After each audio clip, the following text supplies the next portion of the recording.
This is Satan's Trilogy.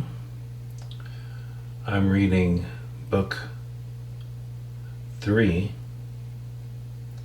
Chapter 1, and this will be reading 74. I am the author and the narrator. Sit back, relax, and let the story unfold. Esther stood at the table and said, "I have taken the liberty of ordering our evening's meal." At that moment, 6 servers immediately came through the kitchen door, and they served everyone a large plate holding roasted duck, steamed buns, and wild rice. As the covers were removed, the aroma filled the room, and everyone immediately started to proclaim how wonderful the food looked and smelled. Within another minute, the center of the table had platters of carved duck, steamed rolls, and rice. Additional helpings of food would be right in front of them. It all happened so fast that everyone watched the spectacle and then sat mesmerized. Esther looked pleased and said, "Everyone, please enjoy." Tea was provided. The cups were filled with a dark tea having a strong aroma, which nearly overshadowed the wonderful duck. Everyone ate more than they had ever done before. The night's exercises had left everyone exceptionally hungry, making the food even more enjoyable. As they finished eating, Mr. Hung returned to the table and asked how the meal was. With each positive compliment, he seemed to glow even greater with pride. Esther said, "Uncle, as always, your chefs have given us a wonderful meal that we will all remember for a very long time. The meal was a delightful experience. Please share this with the chefs." Mr. Hung was very delighted with the comments he received. "I shall, Esther." Turning to everyone at the table, Mr. Hung said, "It was wonderful having you here tonight, and please come again soon. Please excuse me, but I must now attend to the restaurant." Mr. Hung bowed to everyone and gave Esther a hug, then returned to the main room. Esther turned to everyone. "This was a wonderful day.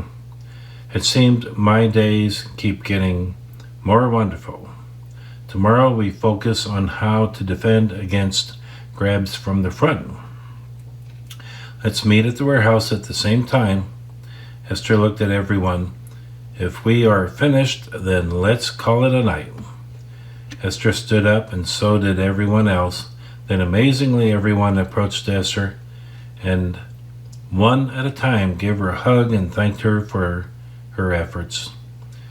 Esther was giving herself to her friends and family, and everyone understood this. Learning from Esther was like having a once-in-a-lifetime opportunity that you knew was special and you would not give up for anything. All were excited for the next session of self-defense. The day had been so fruitful that even Tracy and Danielle understood Esther was someone that deserved tremendous respect. Esther smiled. She was touched by the love and appreciation shown. Her only intent was to share a few moves, and it had turned into something much bigger. To Esther's excitement, everyone was eager to learn more from her. Saying goodnight to everyone, Raven and Riley Grace sped off on the Ninja, while John and his friends followed her out of the parking lot on their bikes as well. They decided to stay at her home for the night. She dropped off the twins, and Esther then used the Mustang to get home. Having entered the apartment, Esther said, "My aunt's car is out front. I can't believe she beat us home. I'll go say goodnight to her." Esther peeked into Aunt Brandy's room and found her asleep with her clothes on and on top of the covers. Esther slowly nudged at her aunt's shoulder until she opened her eyes. "And Brandy, let's take your clothes off and get under the sheets." The twins went to Esther's bedroom and prepared for the evening by removing their gothic clothing. They carefully hung up their clothing, set aside the jewelry, and then went to the bathroom together.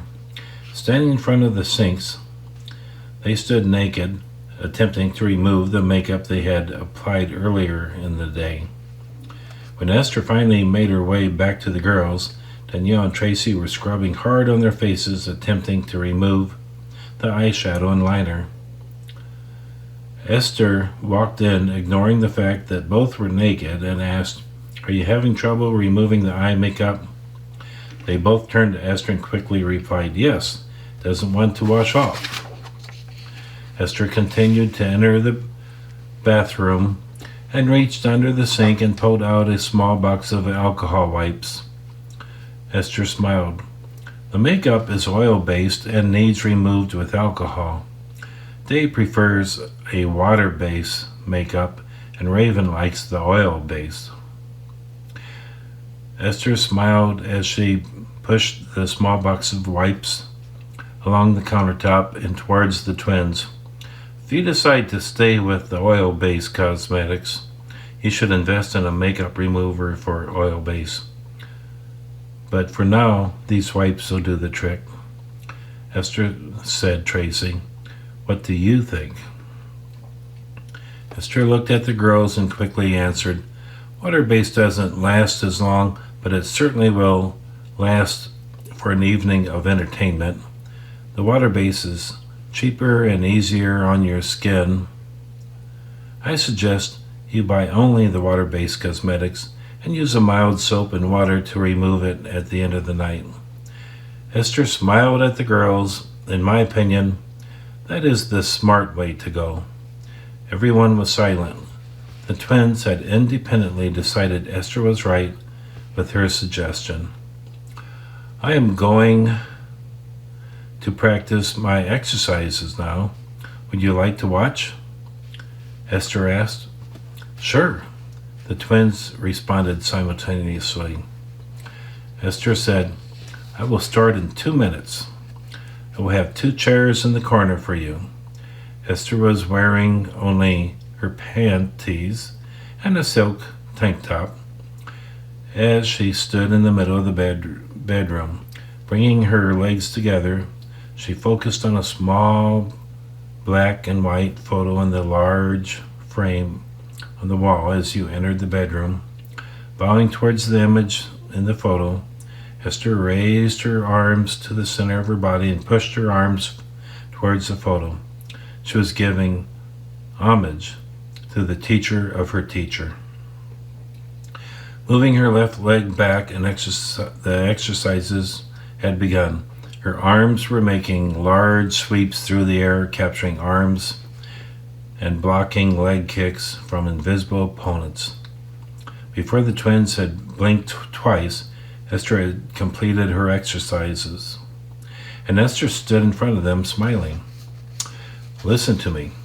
There are people that can steal your attention, and you will be unaware of time. I have just practiced for 60 minutes, and I had you both under my spell within 6. You should never watch the arms of a fighter. Rather, you should keep your focus on their eyes. This way, you are safe from losing your will. The arms moving about can steal your focus," Esther smiled. "I must shower and then prepare a few things for breakfast. Then take a look on the internet at several subjects." Esther grinned at the twins that were confused about Esther's remaining objectives. "I seldom need 5 hours of sleep, so I am free to accomplish so many other things that are on my agenda. I consider myself very lucky to have this ability." Esther understood that people like herself often lived shorter lives. She didn't mention this to the twins. With a huge smile, Esther said, "I still have a lot to accomplish, but for now I need a shower. Turning towards the twins as she left the room, Esther said, "If you want, you can join me. I will beg to have my back washed." Esther laughed and added, "It's so hard to wash your own back."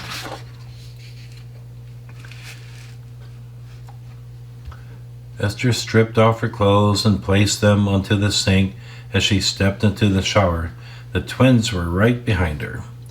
"Esther," said Tracy, "the dragon on your back is so beautiful. Would you mind telling us how you decided on having the dragon on your back?" The three girls were in a circle washing the back of the person in front of them. Esther was washing Tracy's back and Tracy was washing Danielle's back. Danielle, of course, was behind Tracy washing her back. The overhead shower spout was dropping just enough water to allow the three girls to stay wet. Esther said, "Switch," and she turned 180 degrees so that now Esther was facing Danielle's back. They all continued to wash the back of the girl in front of them. Esther started to explain her dragon. "I have analyzed my life, and I have spent 48% of my life with monks, taking lessons and studying martial arts. I have spent 18% of my life traveling the world with my father." Esther had a wonderful smile on her face as she considered the years gone by. "That leaves 38% of my life." Esther had paused and hesitated to continue. She then realized the twins were her extended family, and so she continued. "My mother was killed by a sniper while 9 months pregnant. Fortunately for me, my father cut me from my mother and saved my life. He tried to keep me close to him, but there were times he left me behind. Going back to my dragon, I was with my father in a small Chinese village when some bandits came and tried to plunder them." Esther smiled. "They chose the wrong time to attack the village.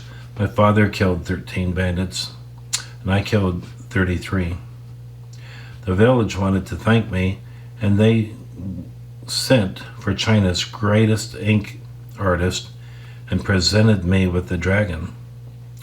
Esther was exhausted having told the story one more time, then added, "The dragon cost each villager a year's wages.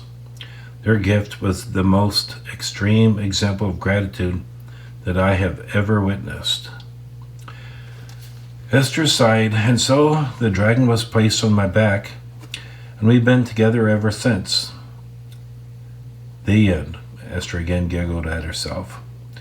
Dad eventually left the Special Forces and created an agency offering specialized security for extremely wealthy customers. Esther paused. By now the girls were drying with towels in front of the long bathroom basin. "That is when we became wealthy." Esther paused. Her voice softened. "Of course, when committed, you eventually pay a price for what you believe." Esther lamented, but quickly shook off any regrets, expressing to the twins, "We all make choices, and we must live with them. I believe the two of you have made fantastic choices." The twins realized from Esther's conversation that her life had not been an easy one, and certainly not a typical one. They both surrounded Esther and hugged her. Danielle Elizabeth said, "Esther, I often understand things that others don't. Tracy and I will always be true friends to you." Esther could feel Danielle's trembling while Tracy's eyes released a tear that fell onto Esther's shoulder. The three girls were now bonded. The three girls went back to Esther's bedroom to find some clean 90s for bed. Danielle was pulling her panties up as she thought of a question. "Esther, I realized you only gave us 66% of your life. That leaves 34%. Esther pulled a silk top over her head. It was soft blue with silver threads running through the material vertically. While shifting the material about, to adjust. Esther replied, "Oh." Esther seemed surprised at the question. The rest of my life, I was a soldier. Satisfied with how her top fit, Esther looked up at Danielle and smiled. She then slipped her feet into a pair of fuzzy house slippers that matched the color of her top and said good night to the girls. Before Esther could leave the room, Tracy Ann spoke up. "Esther, when you are ready for bed, why don't you sleep with us? The bed is large enough." Esther was at the door when she turned to the twins and thought for a split second. Then with a regretful grin said, "People that sleep in my bed share dreams." Esther smiled and added, "I love you both, but you shouldn't see my dreams." Later, in the early hours of the morning, Esther was asleep on the military mattress, and the twins came into the room and lay by her side. Esther had sensed their movement and then felt the warmth of their bodies as they snuggled up against her. Esther softly went back to sleep with a smile on her lips. And that's the end of Chapter 1, Book 3. Hope you enjoyed it. So until next time, be safe and take care.